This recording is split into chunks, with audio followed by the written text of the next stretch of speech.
Hola Lila, ¿cómo estás? Hola David, hoy contenta por este nuevo episodio. Sí, cuéntanos, ¿qué traemos para este episodio?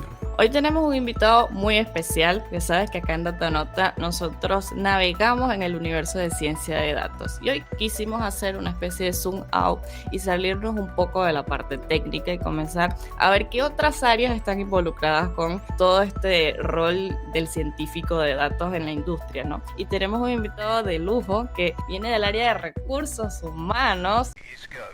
Estamos listos para el despegue de la nave de los datanautas. Hola, mi nombre es Lila. Y yo soy David. Y juntos iniciamos el viaje al universo de la ciencia de datos.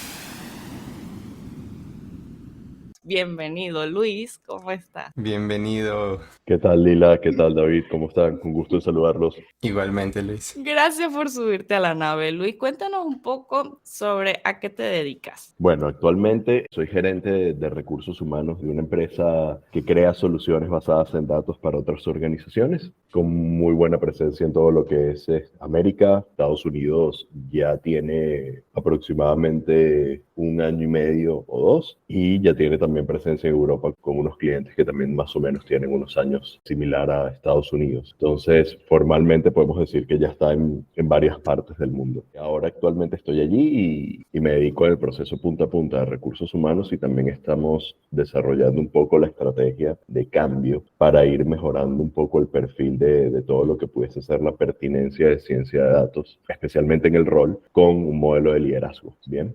Súper. Un papel súper importante, ¿no? De cómo esta transición tecnológica se va viviendo desde las otras partes de la empresa. Y justo vimos también que tienes una trayectoria muy amplia, que estuviste trabajando en otros sectores, y quisiéramos preguntarte cómo te ha parecido la transición de estas organizaciones más estructuradas a empresas que son más del lado de la innovación, de las startups y que involucran estas nuevas tecnologías. Bien, bueno, como experiencia me ha parecido sumamente enriquecedor, porque si bien considero importante en la vida profesional de las personas que puedan tener interacciones con estas empresas estructuradas, globalizadas, en donde puedas tener a lo mejor una industria bastante convencional, es importante que puedas ir desarrollando y escalando eso, más allá de pensar a lo mejor en una línea de carrera específica en una industria o no, sí tener esos puntos de vista que te pueden ofrecer. Posteriormente, ¿qué es lo que me parece interesante y magistral del modelo más disruptivo, que vino acompañado con el cambio generacional que estamos viviendo a nivel general, de esta sustitución de quizás el mindset más convencional del mundo de negocios anterior, y estamos entrelazándolo con el que está surgiendo ahora, ¿ves? Que puede vivir trabajando de maneras distintas, piensa más en objetivos, busca un poco más esa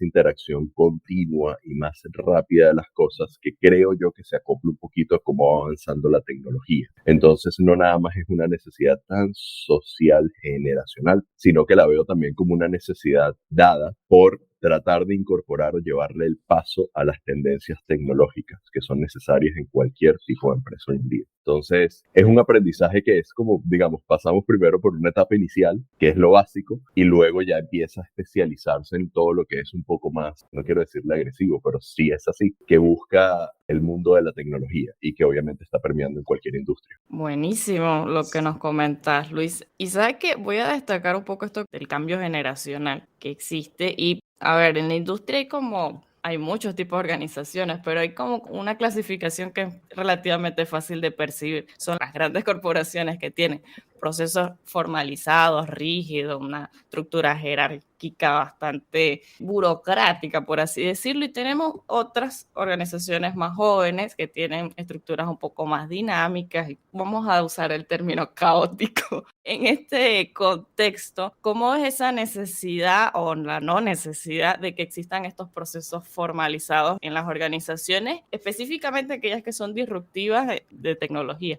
Curiosamente, ayer estábamos hablando de eso con uno de los que tienen más seniority en la parte de datos, y conversábamos de que precisamente esto de la tendencia Agile surgió porque cada vez se hacía más complicado leer la documentación del otro, y era mucho más fácil inferir el código viéndolo y empezar a trabajar sobre él. Entonces, como que se percataron de, bueno, que era mucho más sencillo irlo haciendo por iteraciones, ir construyendo sobre el dinamismo. Sin embargo, estamos viviendo un problema que es la necesidad de que pueda evidenciarse que la colaboración colaboración más allá del equipo específico que se trabaje para un proyecto no se está dando en nivel general en un área, precisamente por esta falta de documentación. Necesito de la persona que me diga, uy, sí, esto existió, esto se construyó, es que sabes que tenemos una idea sobre este tipo de cosas que nos llevó a ver este punto o este avance. Entonces, ¿qué es lo que más o menos estamos intentando desarrollar? Pensar como una especie de espacio amplio en donde tú puedas documentar como a ti se te haga más fácil, y no importa que una persona repita un proceso porque no le gusta ver ese tipo de documentación. Tener una especie de gran biblioteca con distintos modos de cargar las fuentes y que al menos tengas el acceso a ellas, para que así no se pierda esa trazabilidad en el tiempo, que creo yo que es la carencia cuando eres sumamente disruptivo. Construyes una capa sobre otra, pero no necesariamente cuando intentas hacer una retrospectiva vas a tener todo el detalle. Y eso es el punto fuerte del modo convencional, que termina siendo una hiperestructura y ahogando el propio avance. Eso también es una realidad, pero hacer un punto medio creo que pudiese servir un poco, con el riesgo obviamente de que te va a involucrar tiempo indistintamente de lo que hagas. Pero creo que es una mejor alternativa pensar en lo dinámico, que vaya construyendo pequeñas versiones y registros como se le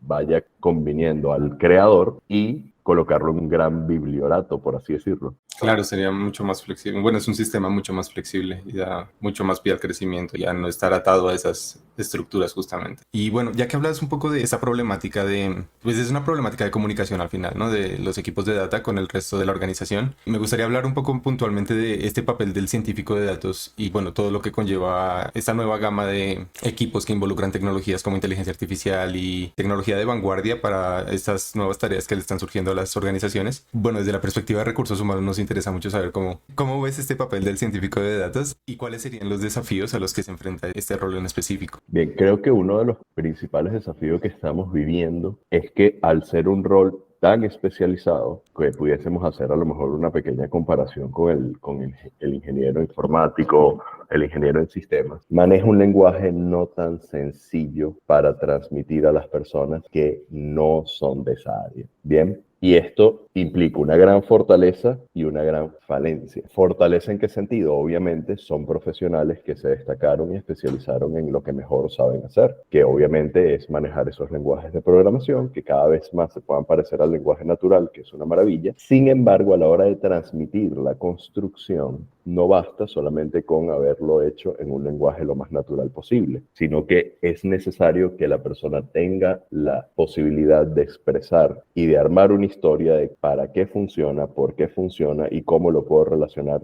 además de para lo que lo construí, con qué otras cosas puede atarse y generar más valor. Míralo de la siguiente manera, David. Si yo descubro, por ejemplo, la cura de una enfermedad, pero no sé transmitirla, es lo mismo que no lo hubiese descubierto. Para una organización, ojo, hablando en términos de valor, no en términos de capacidad intelectiva de la persona. El gran problema que puede surgir es que termina siendo un área aislada y trabaja por silos, en donde te dice, sí, te logré una solución, pero no necesariamente tú le vas a entender toda la óptica si no te haces una inmersión en ella y buscas un idioma en común con el área impactada. Y eso es lo que a veces puede suceder. Tengo entendimiento de que Windows es el sistema operativo que está en mi computador, tengo el paquete de Office, pero si yo no utilizo el Excel como una hoja de balance y la utilizo para llevar unos estados de cuenta, para el área de finanzas vale cero. Ojo, hoy en día es una tontería, pero en los años 90, cuando se estaba empezando a normalizar cada vez más Excel, representaba un desafío para el área de finanzas.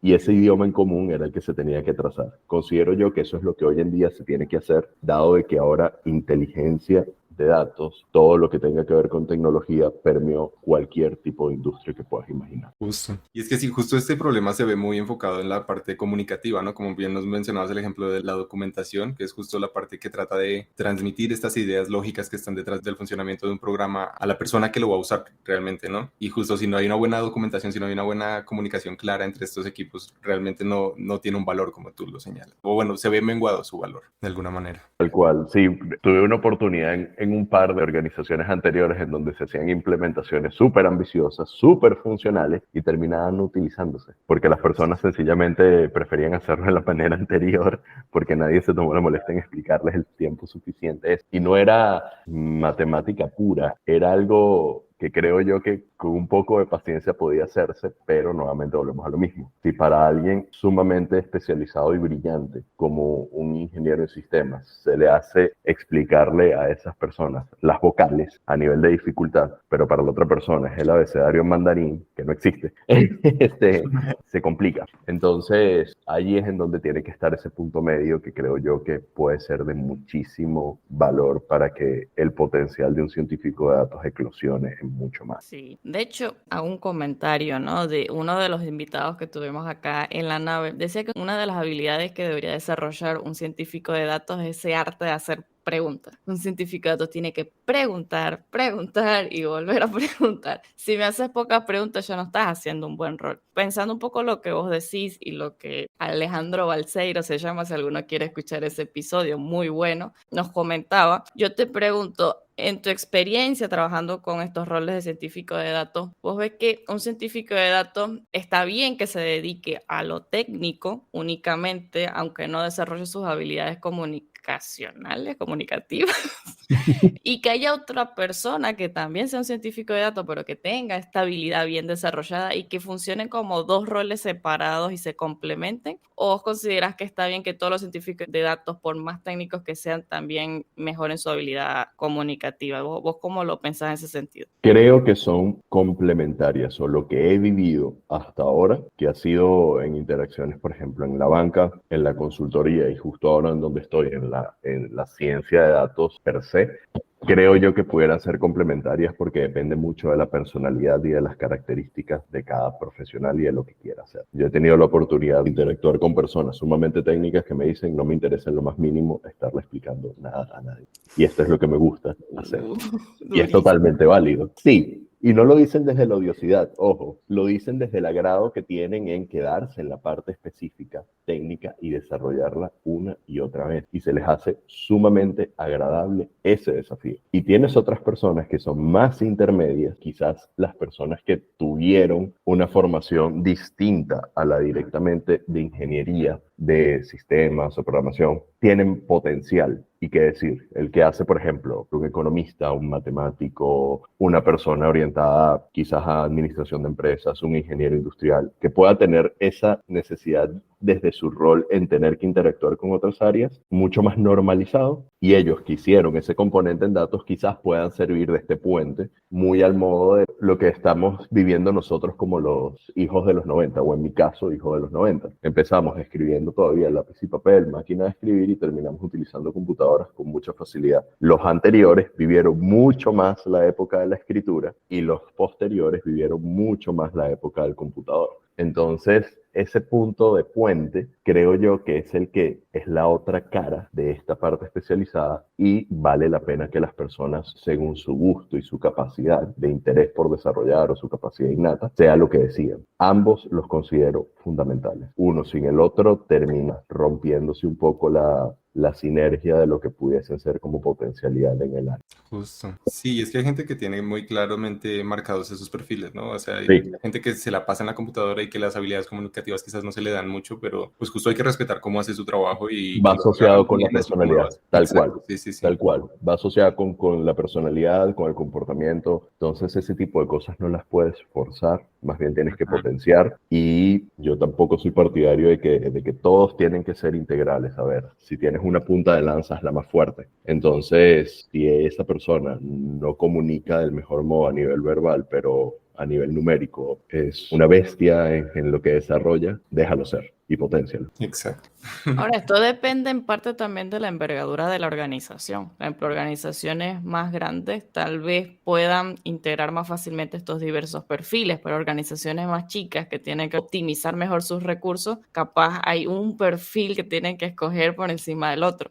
En ese sentido, ¿cómo pensás que un rol técnico tiene más potencial? O sea, ¿dónde se explota más su potencial? ¿En organizaciones chicas o organizaciones grandes? Eso es una pregunta interesante, Lila, porque yo partiría de la premisa de que salvo que sea una organización tan chica que solamente tenga a una persona que desarrolle el business intelligence o el data analysis, arriesgaría a pensar en que tiene que haber al menos uno de cada uno. Quizás incluso que la persona más técnica sea del lado de TI puro y la otra persona sea la que se encargue del business intelligence, pero sí creo que puede ser de valor hacer esa apuesta, porque es como si pensases en que no es algo que sea tan cómodo tercerizar y que te convenga tercerizar como organización, porque te quieres quedar con ese know-how, salvo que tú digas, bueno, nada, son millones de proyectos, ideas, posibilidades de hacer y tengo que tercerizar alguna de las dos, pero es valioso cuando tienes ese puente y si la organización se especializa en este caso como solución basada en datos, tienes que tener ambos. Si es una empresa quizás a lo mejor que solamente quiere tener un dashboard, te pongo un ejemplo, una empresa bancaria, quiere tener un dashboard y entender un poco qué es lo que está sucediendo con la población de cobros y cómo mejorar esa cartera, quizás a lo mejor necesitas uno que tenga más la capacidad de visualizar y de expresar, porque no es tan detallado el aspecto técnico, pero yo quisiera irme por lo riesgoso y apostar por los dos. Sí, sería lo ideal. Y bueno, también quisiera preguntarte, ya enfocándonos un poco más en este perfil, ya digamos un poco más enfocado a la comunicación, que de hecho siento que hoy en día las instituciones educativas que ofrecen programas de formación en ciencia de datos tienen muy priorizado también educar en torno a la parte comunicativa, ¿no? Es una tendencia muy marcada en la formación del científico de datos de hoy en día, creo. Y bueno, puede que a alguna gente no se le facilite esa parte, pero sí estamos de acuerdo en que es una parte fundamental de cualquier equipo de data que haya una persona que pueda comunicar esto. Y quisiera preguntarte, ¿cuáles son estas prácticas de una comunicación efectiva que los científicos de datos deben emplear para que se garantice esta comunicación con otras áreas? Creo yo que la mejor escuela, no sé qué tan cercanos o no son ciertos pensums de distintas plataformas, instituciones, universidades, pero hay a veces unos detalles que los aprendes es con la experiencia y la exposición y no necesariamente con el libro. ¿A qué me refiero con eso? No está mal el esfuerzo, me parece valiosísimo, pero creo yo más interesante que cuando se dé la oportunidad la organización se exponga al riesgo de que la persona se estrelle. ¿Por qué? No es lo mismo que yo te diga, estos son los pilares de comunicación, vas a hacer un proyecto que en 6 semanas entregas como proyecto final y tienes que hacer una presentación en PowerPoint o en la plataforma que quieras, que va a explicar lo que hiciste, que obviamente es un grupo de personas técnicas, es un grupo que estudió contigo y es un grupo de docentes, versus un stakeholder que es el gerente comercial del área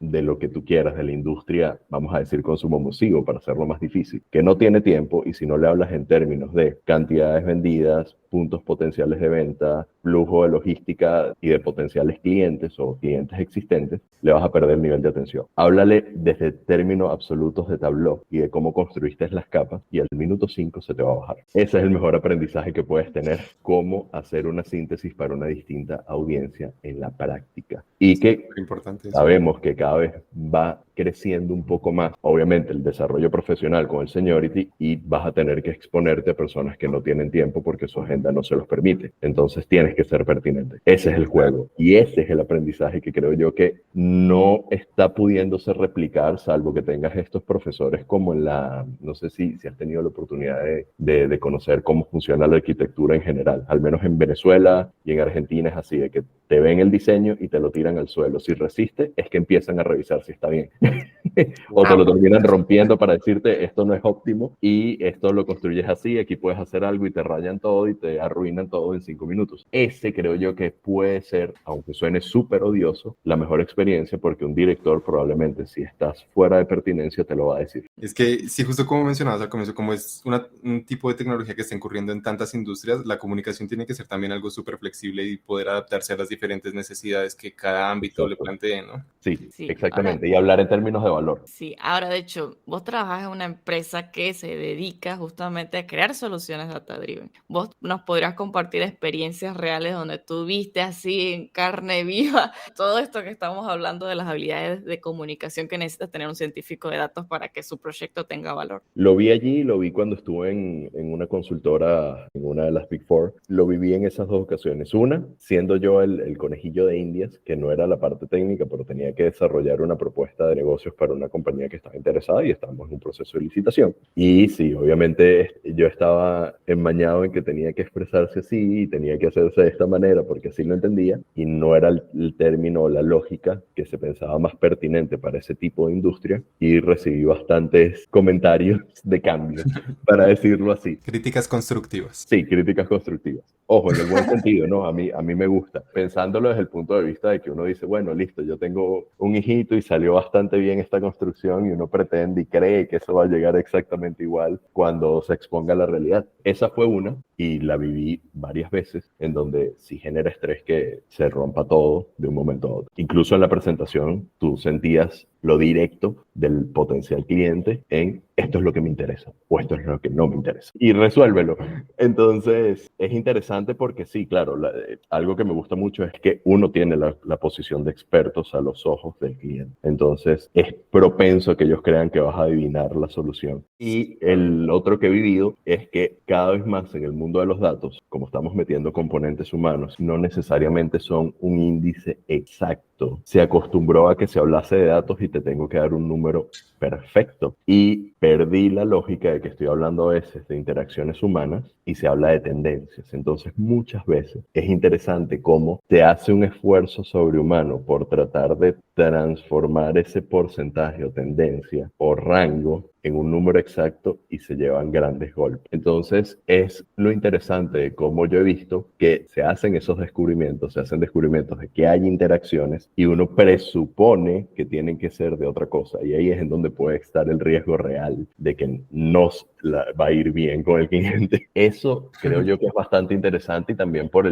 la misma interacción de lo que se le promete al cliente. Cuando tú le dices, sí, te consigo potenciales de punto de venta. O sea, sí, te puedo conseguir los puntos que puedes comprar y eso capaz sí lo pueda llevar un número, pero la cantidad de clientes potenciales es un rango, es una tendencia. Es interesante porque esa transición duele cuando tú tienes la expectativa de querer llegar al número. Claro, y es que justo con el boom que ha habido desde el surgimiento de ChatGPT, las expectativas, como tú dices, justo están por los cielos y todo el mundo cree que al implementar un Que es modelo el de este santo tipo, un grial, tal cual. LLM, ya va a solucionar todos sus problemas y no, Sí. realmente todavía hay muchas cosas por hacer y esta es una tecnología que es sorprendente y súper útil, pero también tiene sus límites. Sí, y es interesante porque tú terminas igual interpretando y tomando la decisión con este temor que surge de la nada de que se van a perder trabajos. Y, a ver, se vivió en los 90 y en los 80, cuando las personas tenían que dejar de tener máquinas de escribir y secretarios, secretarias para todo. Y empezaron a utilizar las PAN. Era el asistente virtual y el tomador de notas virtual, que fue el precursor del BlackBerry. En los primeros BlackBerry, que eran unas cosas súper básicas, hacían eso. Sí. Y nadie se dio cuenta de que se desplazó ese rol, se desplazó el rol que volvió redimensionado del asistente personal. Yo me imagino que va a ser algo similar. O sea, en los finales de los 80 es que salió Excel, no recuerdo. Los que sabían utilizar Excel eran estos ingenieros que sabían de computación y esto era una herramienta muy útil.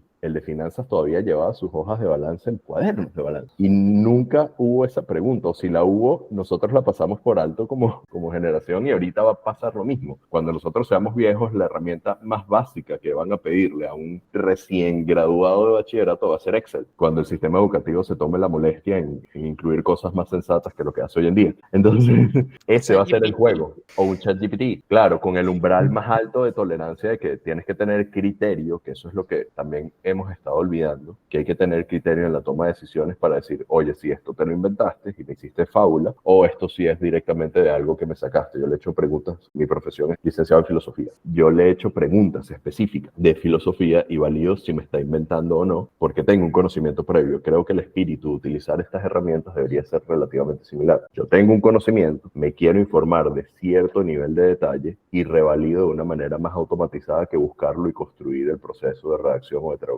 manual. Si yo digo, listo, necesito saber cómo le fue al principito en el Sol, en vez del planetita donde estaba, me va a decir que en el Sol le fue bien o qué sé yo.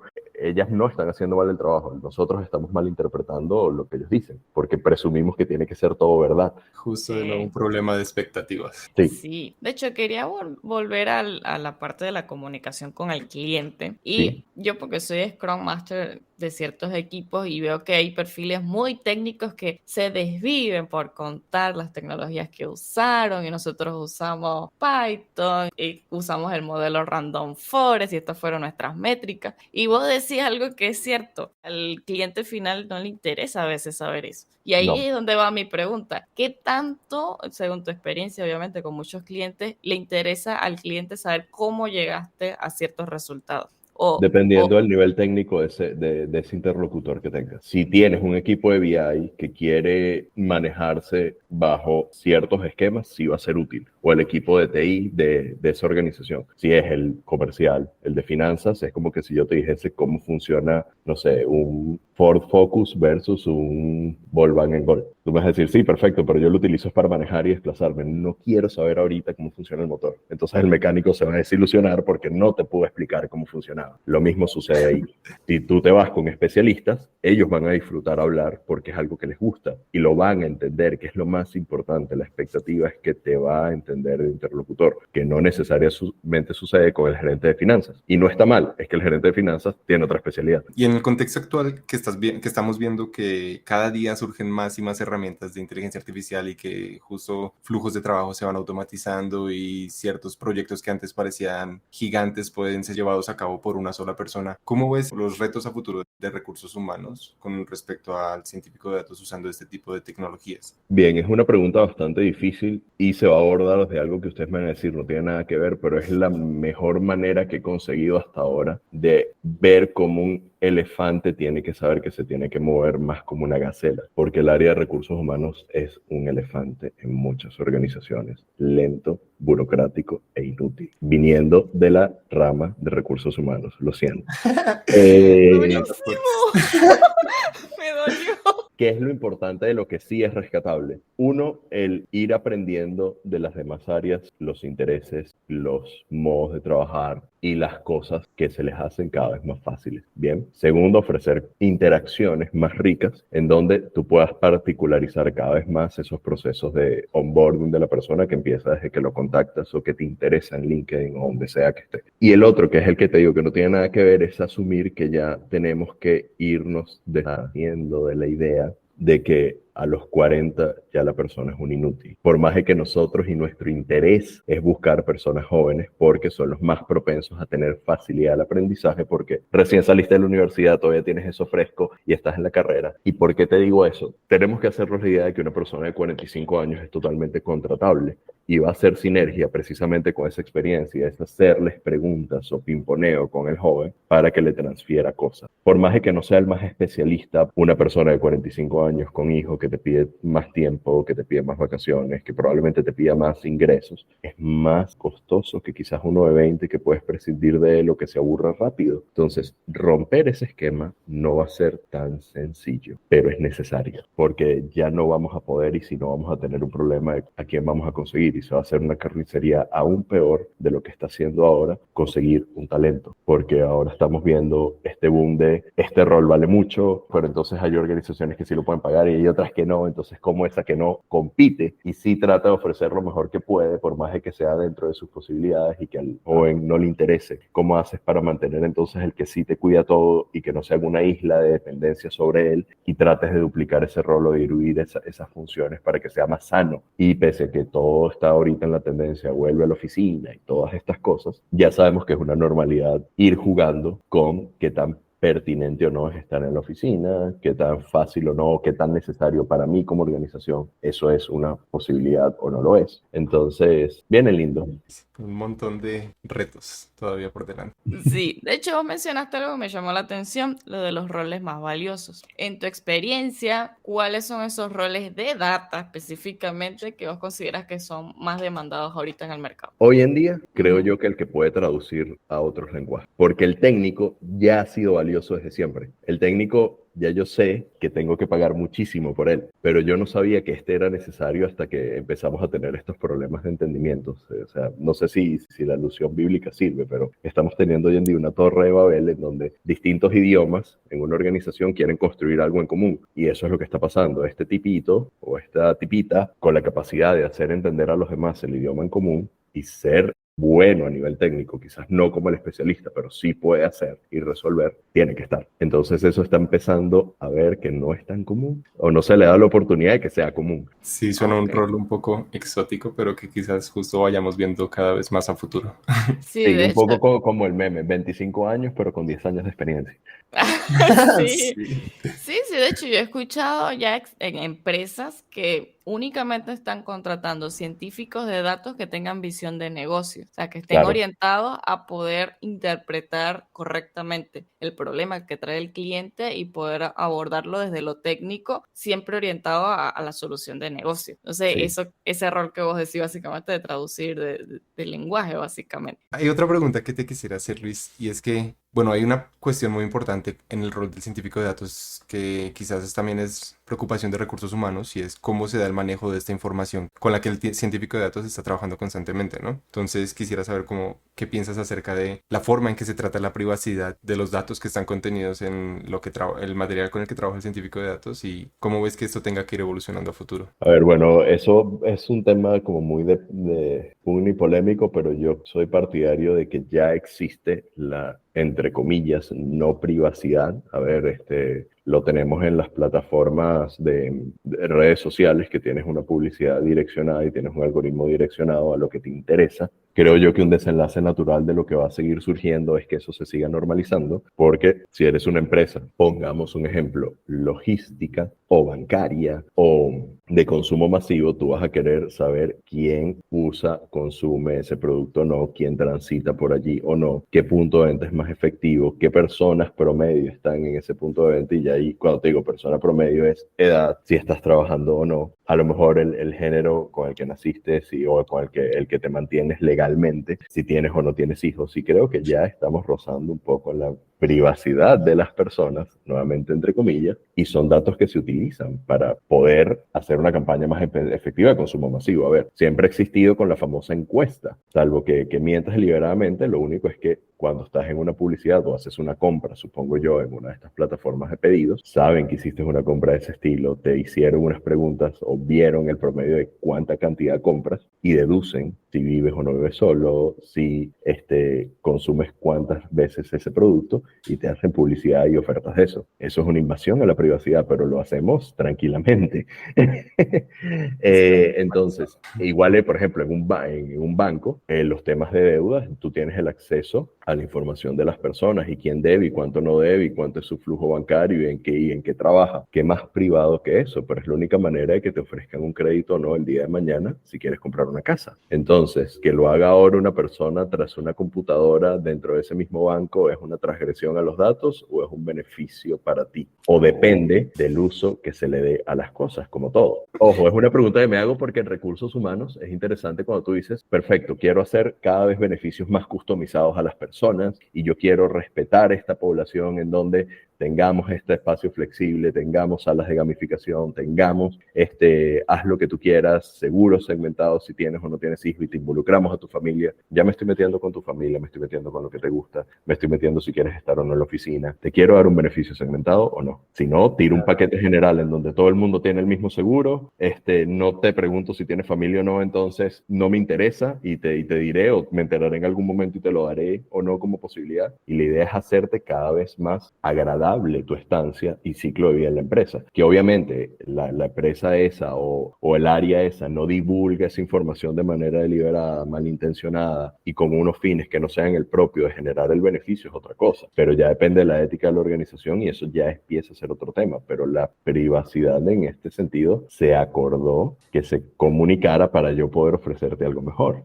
Sí, o sea, hay organizaciones que de plano recopilan tu data sin anonimizarla ni nada y siempre está el riesgo de que haya una filtración de esa información, por más que ellos la traten con cuidado y tengan una ética responsable. Sí, hay riesgo siempre de que haya filtraciones, hackeos y tu información resulte donde no quieres que esté, ¿no? Muchas gracias, Luis, por subirte a la nave de los datanautas. ¿Cómo te encontramos en redes sociales? Bueno, en LinkedIn estoy como Luis Blanco. Allí me van a poder encontrar fácilmente. Vale, pues muchísimas gracias, Luis. Un gusto tenerte aquí y esperamos tenerte quizás a futuro de nuevo por acá. Gracias, Lila. Gracias, David. Y gracias, Datanauta, por subirte también a la nave. Si te gustó, dale me gusta y comparte con la persona que sabes que necesita escuchar este episodio. Hasta la próxima. Hasta la próxima. Hasta la próxima. Hasta luego.